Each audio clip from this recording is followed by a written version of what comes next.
Kalian tahu nggak, kalau Indonesia sekarang udah nggak punya lagi Kementerian BUMN loh. Terus siapa yang ngatur perusahaan negara kita? Jawabannya cukup mengejutkan. Jadi gini, lewat revisi Undang-Undang Nomor 19 Tahun 2003, DPR secara resmi menghapus Kementerian BUMN.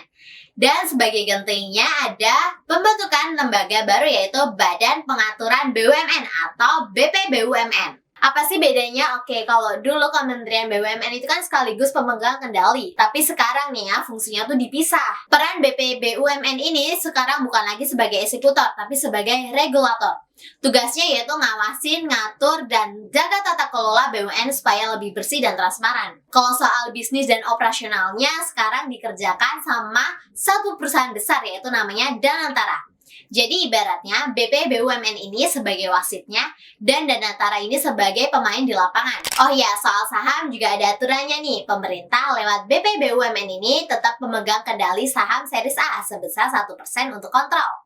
Sedangkan 99% saham dari series B ini dipegang oleh Danantara.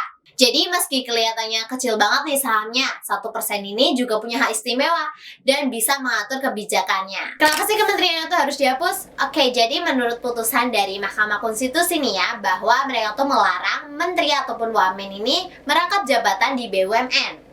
Supaya nih nggak ada konflik kepentingan ataupun yang lainnya. Jadi sistemnya tuh bisa berjalan secara profesional. Tapi tenang, nggak langsung berubah kok. Ada masa transisinya selama 2 tahun.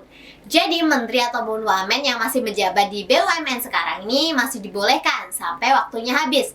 Setelah itu baru deh sistemnya berlaku. Selain itu ada aturan detailnya nih, kayak pengelolaan dividen, nasib perusahaan plat merah kayak Bulog, sampai mekanisme kerja dari BPBUMN dan Danantara. Ini semua masih diatur lebih lanjut lewat peraturan presiden. Jadi baru inilah langkah awalnya. Kesimpulannya, BUMN ini masih tetap ada kok, masih tetap jalan, tapi sistem yang digunakan adalah sistem baru. Harapannya sih dengan pemisahan peran dari regulator dan operatornya ini bisa bikin tata kelola BUMN ini lebih bersih, transparan, dan pastinya lebih profesional. Kalau menurut kalian sistem yang kayak gini tuh bisa bikin BUMN lebih efisien atau malah bikin ribet? Karena ada lembaga barunya nih. Coba deh tulis di kolom komentar ya jawaban kamu, dan jangan lupa like, share, dan subscribe supaya kamu gak ketinggalan video-video keren lainnya. Bye-bye!